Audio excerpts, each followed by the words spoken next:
Welcome in to another episode of Chiefs Focus Live. We've got a few topics we're going to talk here about your Kansas City Chiefs as they look to defend their Super Bowl title. We're going to talk a little bit of Hollywood Brown, a new rookie sensation that has taken over Chiefs training camp, and a little bit of Dave Tope as to what we think about the kickoff rule and what Kansas City should do moving forward. My name is Quentin Morris. We got Thiz running the show in the background. And now a guy who's just ready to get the season going. It's the professor himself, Caleb. How are we doing today, bud? I'm doing pretty good, man. You doing okay? Oh, yeah. Let's just start off with the not-so-fun news. Let's just get the Hollywood Brown stuff out of the way. I'm sure by now you've seen that he's expected to miss up to 6 weeks with a sternoclavicle injury. Yep.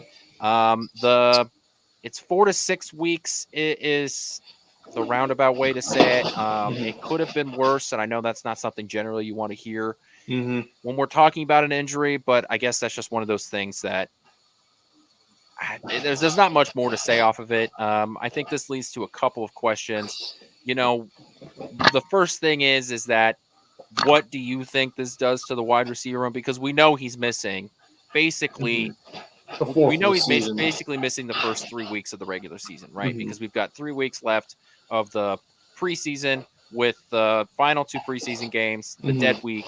Then we've got, so we're looking at what, the Falcons game or Saints game that he could make his comeback for? Tennessee opponent. Yeah. So kind of how things are looking right now. I feel like it's going to be a situation where it's just going to allow for. Hold on, give me 1 second. Sorry, it's one of those things where I think when you look at the end of the day, it's just going to give more individuals more of a chance to try to get the opportunity out there and play. And I think that's going to be extremely huge because I think Hollywood Brown is going to be a great addition for this team when we need him the most. And he's going to be probably that acquisition that's going to help bring this team over the top. But the issue is this, though. Hollywood Brown's probably not going to be in the team for more than just this season. So I see it as an opportunity. We know what Hollywood Brown can do. But I'm very curious to see what these other guys on our team as well can do, like a Nico Ramingo, or see if a Justin Ross can give him to play, where they can get some reps who have been on the team for a little bit. So even though it is concerning he's going to be out for a few weeks, I also know for the fact that once he comes back, this offense is going to elevate because we see this has happened time and time again. Yeah, I think there's a couple questions that are going to be answered. I think the first thing is that who's going to take his spot in the preseason game? Like, how is the rotation going to change? Right? We know that Rice is the number one wide receiver on this team. And up to this point, the fact that he hasn't been suspended yet, I think he's playing this entire year. I don't think that suspension is going to come. So Rice is your number one. Worthy's going to be, your number 3 wide receiver, right? Your deep threat, but he's going to get a ton of reps. My question is who's going to come out as wide receiver number 3? Are you going to have Watson as your guy? Or when we come to Saturday's game against the Lions, are you going to have Sky Moore take significant amount of those reps? That's the thing, though. I know, but whoever takes a lot of these reps has the edge inside that room. So if they come out and they've got 3 receivers out there, and it's Rice is out there and Sky Moore's out there, then Sky Moore is getting a significant amount of these reps moving forward. You want to give it to Watson, though? Because Watson's been way more consistent and better than Moore. And I know, but I'm just like, when we see on Saturday, whoever is going to be out there taking first team reps, whoever it is going to be taking over the role. Look, this is the preseason game that whoever goes out there and plays with the first team, you're the first team guy, right? Which is why I'm expecting Sua Mataia to be the starting left tackle, right? Okay. He got first team reps last week, right? And with Wanya Morris has missed time. Sua Mataia is your starting left tackle. And that was solidified last week when he got the starting reps in the preseason game. So for me, take that and copy that into what we're talking about with the wide receiver room. Whoever is taking first team reps next to Rashee Rice, that's going to be the guy that they're going forward with in the first week. I'm not sure who it's going to be. I do think Watson has an edge there, but to me, it's more interesting is what they're going to do with Sky Moore. I think he's going to play a lot of reps, and it's going to upset some Chiefs fans. But I think Sky Moore is going to play a lot of reps for this team in this preseason game. And the reason I think that is because he was the one that replaced Hollywood Brown last week. Yeah. He came in and played a significant amount of snaps. I think this team is still high on Sky Moore. I'm not sure why, but I think the team is still high on Sky Moore, and we're going to see that Sky Moore is going to be higher up on the depth chart than what a lot of Chiefs fans want him to be.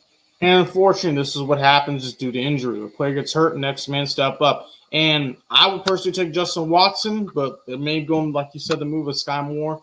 That would not surprise me. I would say this. I think the Chiefs are going to be fine with Hollywood Brown being out just due to the weapons we have. I feel like we're going to be just fine because we have Kelsey, we have all these other guys that can play and be dynamic players all over the place. So, yes, it is going to be concerning, but at the same point, are you really going to cut Sky Moore when he has 2 years left on his deal? So just maybe throw him out there just to see. Hopefully after year 2 and they go into year 3, things look a little bit better for him this time around. Yeah, we're going to have to see whoever ends up taking the number 2 wide receiver spot during this Chiefs preseason game, the first couple of drives. Andy Reid talked about that. I think he said the first quarter he's expecting the starters to play the first quarter. I'm not expecting that, to be honest with you. Oh, no. I don't. Patrick Mahomes will be out there for 1, maybe 2 drives. I'm not expecting anything over 2 drives. If the first drive is a touchdown, then he's not coming back out there. Now, maybe if they go a quick 3 and out, he'll come out for the second drive. But I'm expecting Patrick Mahomes to get 1 drive done. There's a couple of battles still left to be determined.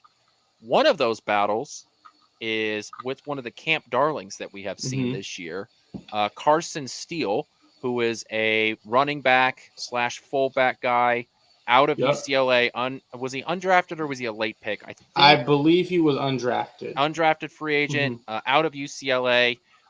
It's this year's camp darling, right? Like this is the guy that you see a 6 foot 300 or 230 pound wide receiver. Running back. Guys get excited about that. You're watching him. He looks like a football player. He had that big run last week against the Jaguars. So yeah, Carson Steele has turned into this year's training camp guy, the camp darling. What are your thoughts on Carson Steele? I mean, from what I'm seeing, I'm very pleased because he's balling out all over the place, and he makes a good way for the Chiefs to possibly bring back in that fullback position. Because our running back room, I mean, it's there, but you may have to bring him back in certain situations to see kind of what he can do. I feel like he's kind of like Sherman, but just more athletic and can truck people. They can also run out of the backfield. So I feel like I can see the Chiefs using him in situations as a fullback and him catching passes out of the backfield. I truly believe that. Unless they move him to running back, which they could easily do, but that would just add an extra wrinkle for the defense. You have him, Pacheco back there. Defense don't know what they're going to do. You can fake to one, go to the other. Fake the other, go to the other one. I mean, a lot of combinations what plays could happen. Yeah, I think that I think he's a running back, right? And maybe they put him down as a fullback on the roster, but they're probably just going to have him as the running back. If he's making this roster, right, you have 3 running backs. He'll be put on as running back number 3. But I think Carson Steele might end up being RB2 by the end of the year. I think you have a good point. I agree with you. The reason why is because he's showing us some potential because we really don't have like an RB2. And I'm not trying to throw shit at Clyde, but I also don't see him doing all that. He's missed practice all this week, right? Yep. And that means Carson Steele's going to get a ton of reps in this game. We're going to get a great look at Carson Steele again. And I think that run he had against the Jaguars, what he's done at training camp, I think he's going to show that he has the talent. Plus, we got to be honest with ourselves here. Isaiah Pacheco, this may be his last year of, top quality production, right? In a Chiefs uniform. So to sort of have that next guy there, right? You put him as your wide receiver or your running back 2. He, comes down on third downs. I'm not sure about his blocking, his pass blocking and all that. And honestly, I don't know how many he was in Chip Kelly's offense. So I don't know how often he caught the ball in college. Those would be some things that I'd be interested to see in is how much they trust him to go and catch little swing routes and stuff, little check downs. But I think that Carson Steele is a real chance to make this team. And by the end of the year could be RB2. And I know Chiefs fans, once again, don't want to have these conversations, but Isaiah Pacheco has been a very healthy player. There's a chance that at that position, you can't guarantee health as consistent as Mhm. as Pacheco has been. So, if you have to pull Pacheco out for a game or two, man, just from seeing what we've seen at training camp and in that Mhm. one preseason game, Carson Steele looks like a quality fill-in for Yep. what Pacheco has put up. Now, my question to you, Quentin, is this: would you be surprised if they start scaling back some of Pacheco's runs and give him to Steele if Steele were to make this roster? I think, especially in like when you have, ball control, right? You're up by a touchdown. It's the third quarter. Mhm. You're trying to kill a little clock. You're going to run the ball a little bit more. Then yeah, I could see that. But Mhm. I also think that a guy like Pacheco, you're gonna put him out there, right? I mean, this is the realization of being a running back in the NFL these days is that Mhm. you're going to get run into the ground when you're on your rookie contract, especially when you're a guy like Pacheco who has Mhm. to apologize to the ground when he hits the dirt, right? I Yes. mean, he's an It's- angry runner and we love him for that. Mhm. And I think I see a lot of the similar I see the similar running style in Carson Steele. When you're looking back Mhm. at that run, I mean, he's doing a really good job of finding that one hole and staying behind his blockers, but he's also when he breaks that run open, he's also just running dudes over. Mhm. So I see, and that's exactly what Pacheco does. So I see a lot of similar qualities in there, and I don't think you're going to miss a beat if you have to rotate those guys. Mhm. And so maybe you do it, there's a game where have Pacheco's hamstrings just a little tight, and he's able to play, but Mhm. you put him on a little bit of a pitch count, and you can Yeah. do something like that because of a Carson Steele. You're Mhm. feeling good about what he can bring to the offense. Exactly.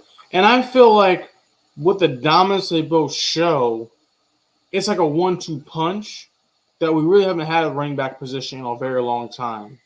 And I know I may be overstepping my bounds, but like Larry Johnson and Priest Holmes was that kind of, well, I think at one point you were seeing these guys were dominant. I think these two guys together can really help just move the ball down the field, especially in those situations when we need 5 yards, we need 3 yards, whatever.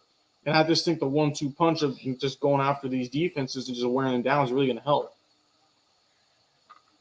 Let me ask you a question about another position battle, and I don't even Okay. know if I have the answer for this, and it just really came up to me. But we spent a lot of time talking about some of the backup roles, quote unquote, third wide receiver, now second running back. Mm-hmm. One of the positions that we haven't talked a lot about is number 2 corner, Yeah. which is weird because, you lost an all pro corner in L'Jarius Sneed. You traded him Mm-hmm. off in the offseason, right? And we're all just feeling, as Chiefs fans, we're all feeling confident about, what Kansas City's going to put Mm-hmm. up there. But, we have to be realistic with this too, that you lost one of the best corners. Yeah. One of the best corners in football is now on another team. Trent Mm-hmm. McDuffie is an all-pro and will seamlessly take in that number 1 spot. But that Mm-hmm. number 2 spot is going to be worse. So who do you think is going to step into that role? And what do you think is that cornerback position group is going to look like come week 1? I feel like it's gonna be a combination of a lot of guys, but I feel like Williams and then also Watson as well. I feel like those two, Jalen Watson and also Joshua Williams. I feel like a combination of those two guys going in there and working. I mean, they both have shown tremendous growth over the last couple of years, and the Chiefs just keep doing very well in drafting these cornerbacks. I think they also, I forgot another guy, I forgot, was out of Tennessee. I haven't really checked his stats and stuff. But for what I'm seeing and what I'm hearing so far is that Joshua Williams and also Jalen Watson are going to have an opportunity to do some things that are going to be also great. Also, Tramari Connor, we haven't really talked much about him. He's probably going to take over the Yeah, slot role. And I feel like, again, and I think we said this when he got drafted, but he was Snead's replacement that's what I've been early. saying. I know So I've been saying that. there's a lot of question marks and unknowns, but I feel as if there's a good chance that we're going to be just fine. Yeah, we'll have our struggles, but we're going to be okay on the defensive side of the ball, especially the cornerback. I I feel think like we'll be that fine. one of the things that's going to occur is that you're going to see a rotation. So, Mm, like in baseball where you've got the position player, one hits better against right-handers, one hits better against mm-hmm, left-handers, and so you're rotating them depending on matchups.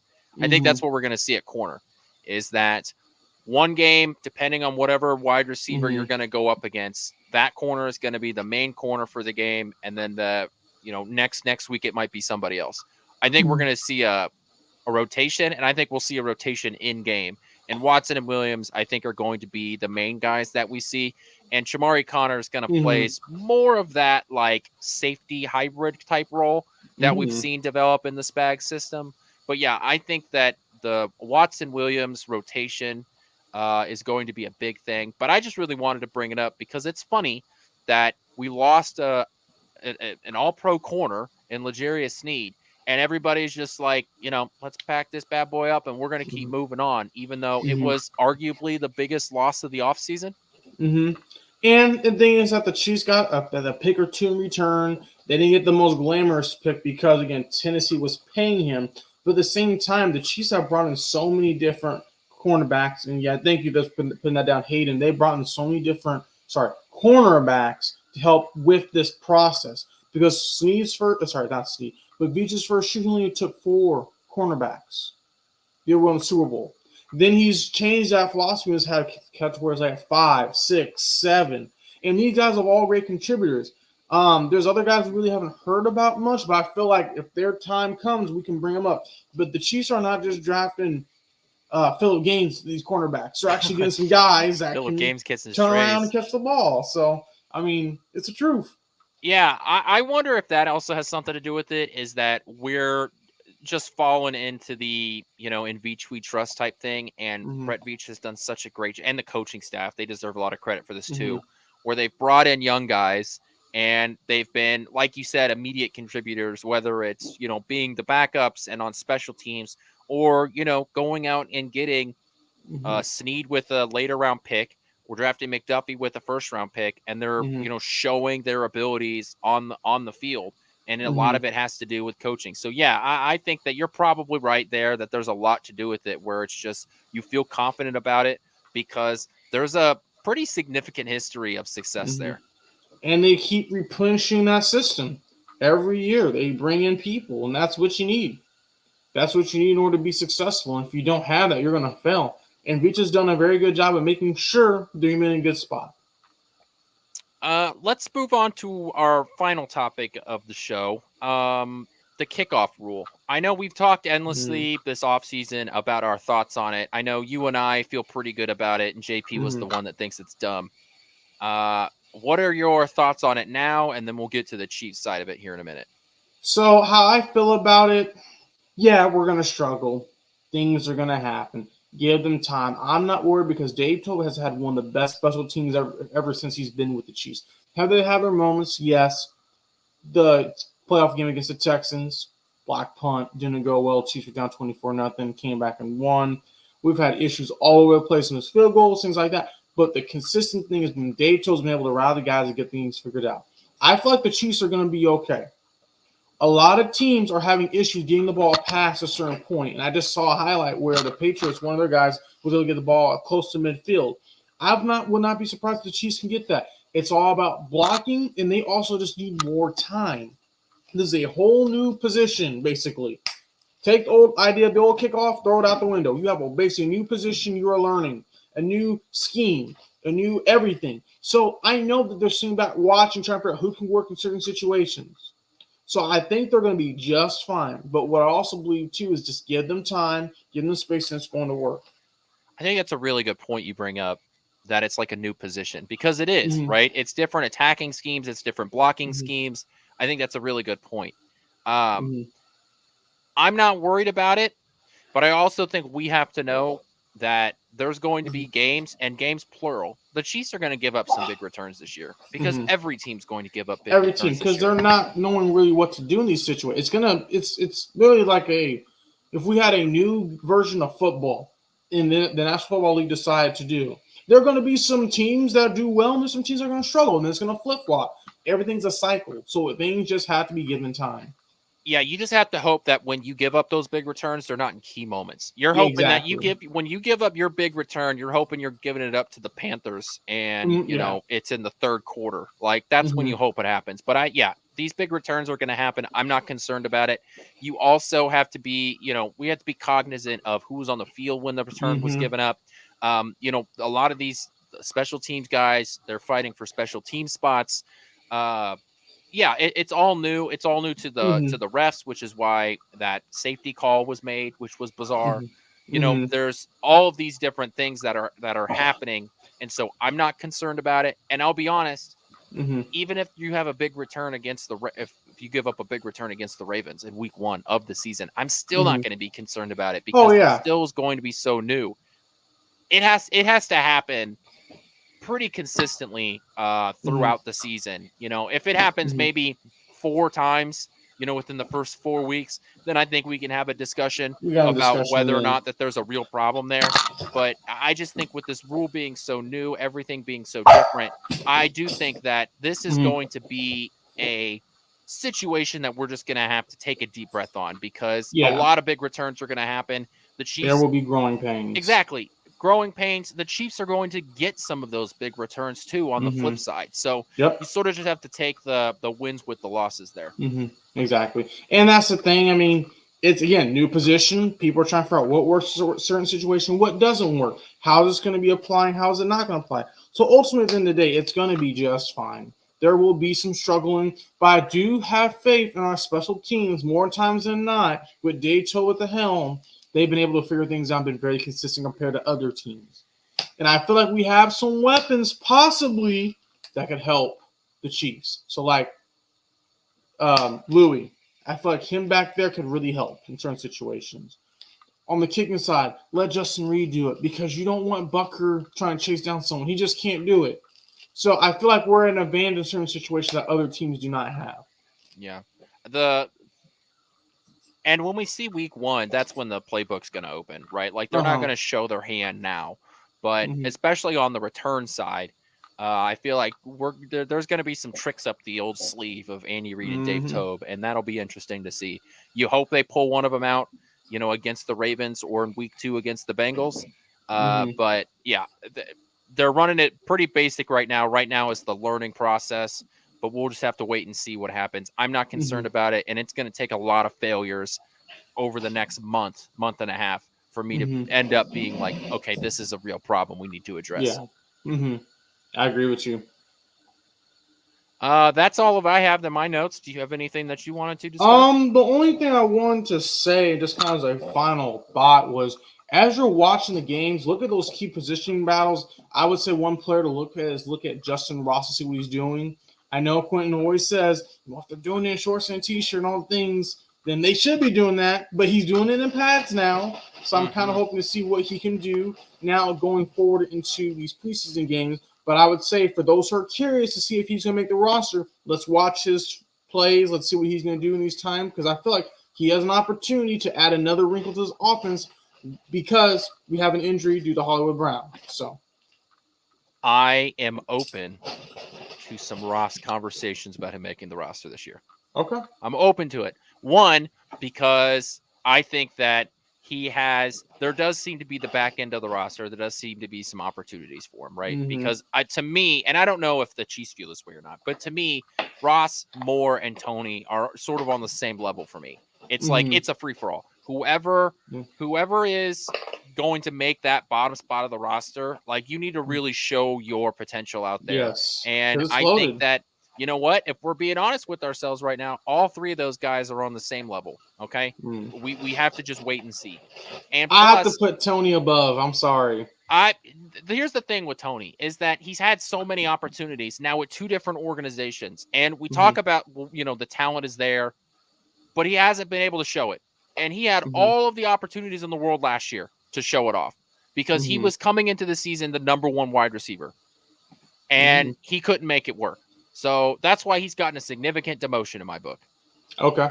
Whereas a guy like Ross, you don't know, right? Or because he hasn't gotten those in-game opportunities. So I wouldn't be surprised if they ended up keeping 7 receivers and Ross is, wide receiver 6 or 7. Mm-hmm. That's a good point. Yeah. I'm not It's going to be expecting anything interesting. from him. I'm not coming off of that. I'm not coming off of that high watermark. Mm-hmm. Yeah. Well, we'll see, man. It's going to be very, very interesting, but I will tell you this. Regardless of what happens, the Chiefs will be playing, I think, 3 weeks from tonight, actually. Yeah. So we're going to be in a good spot to where we're going to see what's going to happen. So for those who start freaking out over all the games that happen, specifically with the Preseason, it's preseason. There are gonna be mistakes, so don't be freaking out. Don't be doing your Twitter thumbs, crying and complaining. Oh no, we lost. Like, this is practice. This is a live simulation practice. And if we do bad at the beginning of the season, most of the years the Chiefs have won the Super Bowl, they struggled at the beginning of the season. They came down through the end. So everybody needs to calm down. Let's have the issues at the beginning of the season so we can at the end of the season address them and then win. Yeah. All right. I think that's all we have for tonight. Thanks for tuning in, everybody. We will be back next week with a little bit more preseason talk. We'll continue to talk about some of these battles. And this is the big preseason week, right? This is the big game because in the third game, that's when we get all backups. And I really feel like a lot of the roles are already solidified. So this is the big week for guys that are fighting for spots. This is the week for big positional battles. And all we can do is hope that we don't get another significant injury in this game like we did in week 1. Thanks for tuning in, everybody. We'll see you next week.